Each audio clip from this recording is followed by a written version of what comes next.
Welcome to the Ontario Mortgage and Real Estate Insights Podcast, your go-to source for the latest developments, trends, and regulatory changes in the industry.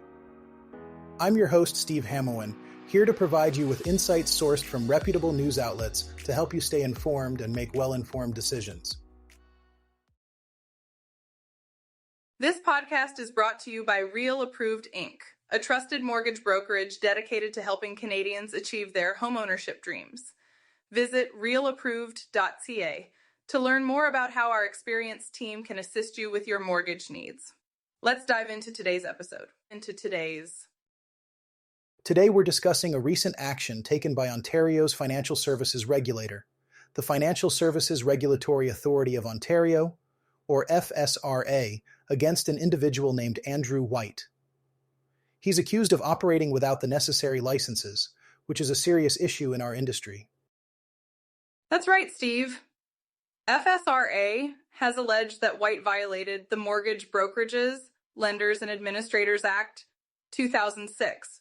He reportedly dealt in mortgages without a license and conducted business as an unlicensed mortgage lender.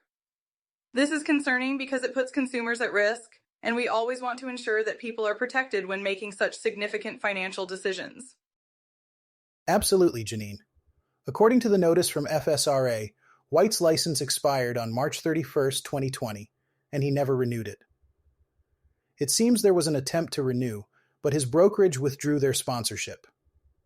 Interestingly, he's still licensed as a life insurance and accident and sickness insurance agent, which is a separate field altogether.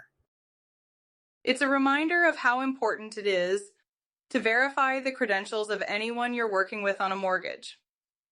In this case, a consumer, referred to as AC in the enforcement action, was introduced to White by a friend. White allegedly presented himself as a mortgage broker, and AC believed he had access to private lenders for mortgage financing. The situation escalated when White discussed and arranged both a first and second mortgage for AC through private lenders.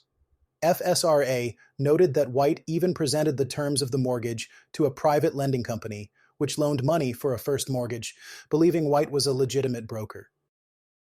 And it didn't stop there, Steve. White also assisted with a second mortgage on the property, which involved a trust company. FSRA reported that White advanced $10,000 of the second mortgage himself, and a significant lender fee was paid to his company, Great White.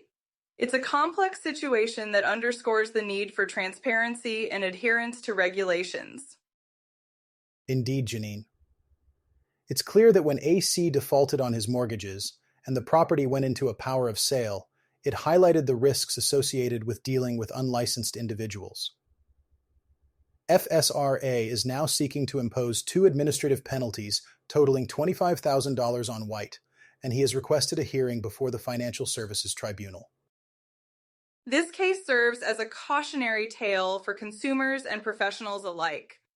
It's crucial to ensure that all parties involved in mortgage transactions are properly licensed and compliant with regulations to protect everyone's interests.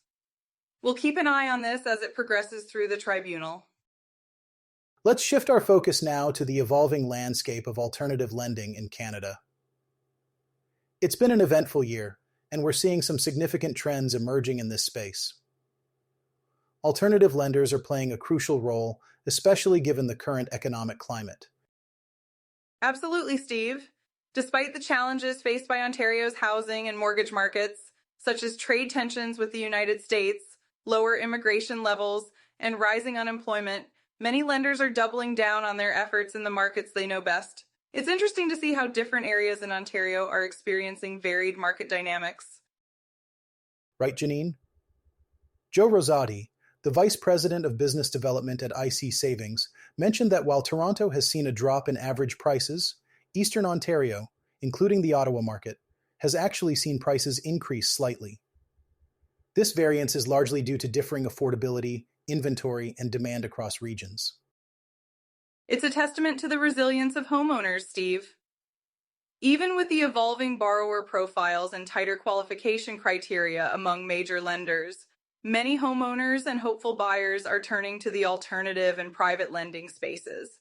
These lenders often focus on understanding the individual borrower's story rather than relying solely on automated scoring models. That's a great point, Janine. Rosati highlighted that the goal of alternative lenders like IC Savings is to help borrowers achieve their financial objectives. They emphasize knowing the borrower and offering mortgage products that best suit their needs. This approach is crucial, especially for those recovering from temporary setbacks. Moreover, having a clear exit strategy is vital for borrowers in the private lending space.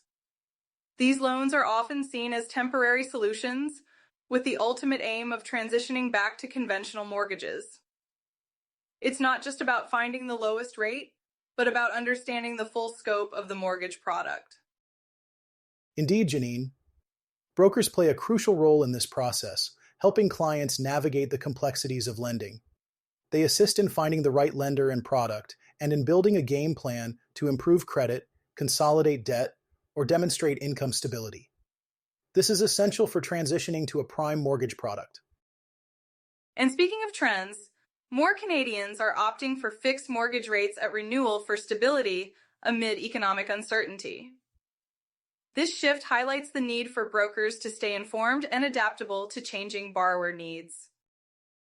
As we approach the Canadian Mortgage Summit in Toronto on September 17th, topics like these will be front and center. The event promises to offer timely insights and strategies for brokers and lenders in the alternative lending space. It's a great opportunity for networking and learning about the future of lending. Definitely, Steve. With experts like Joe Rosati and others on the panel, attendees can expect to gain valuable knowledge and strategies to navigate the current landscape. It's an exciting time for the industry, and staying informed is key to success. In our final segment today, we'll delve into the latest financial results from two of Canada's major banks, Toronto Dominion Bank and Canadian Imperial Bank of Commerce, as they close out the Big Six earnings season with their third quarter results. That's right, Steve. It's been a surprisingly strong quarter for Canada's major lenders, with both TD and CIBC reporting higher profits than expected. It's quite encouraging to see such performance despite some of the economic headwinds we've been facing. Absolutely, Janine. TD Bank posted adjusted earnings per share of $2.20, surpassing analysts' expectations of $2.05. They reported an overall profit of $3.37 billion, a significant turnaround from last year's loss due to a hefty fine for anti-money laundering lapses in the United States. It's great to see TD bouncing back, Steve. Their Canadian retail banking profits were up 4% year over year, reaching $1.95 billion. However, they did face a $262 million hit from adjusting their U.S. balance sheet after a cap was imposed on their retail operations there. That's a notable point, Janine. Despite these challenges, TD seems well positioned for future growth, with their new CEO Raymond Chun expressing confidence in building on their current momentum. It's always about setting the right goals and navigating through obstacles. And CIBC also had a strong showing, with third quarter earnings per share jumping to $2.16, driven by an impressive performance in their Canadian personal and banking business division, which was up 17% year over year. Indeed, Janine. CIBC's commercial banking and wealth management side also saw profits rise to $598 million, a 19% increase. They set aside $559 million in credit loss provisions, which was lower than expected. Overall, it's been a positive earnings season for Canada's Big Six banks. Despite ongoing trade tensions, there's a cautiously optimistic outlook for the future. Executives from BMO and Scotiabank have also noted a drop in uncertainty, which is a good sign for stability. Yes, Janine. This optimism could bode well for the mortgage and real estate markets as well. The bank's strong performance might lead to more competitive lending options for consumers. It's definitely something to keep an eye on, Steve. With strong earnings, banks might be better positioned to offer favorable terms to borrowers, which could help more Canadians achieve their home ownership dreams. Thanks for tuning in to another episode of the Ontario Mortgage and Real Estate Insights podcast. We hope you found today's insights valuable as you navigate the world of mortgages and real estate. Before you go, a quick reminder. Real Approved is here to make your mortgage journey smoother. Whether you're buying your first home or refinancing, their experienced team is ready to guide you with personalized support every step of the way.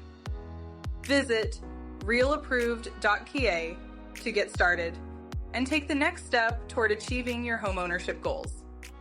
Catch you next time, and stay informed with the latest industry insights.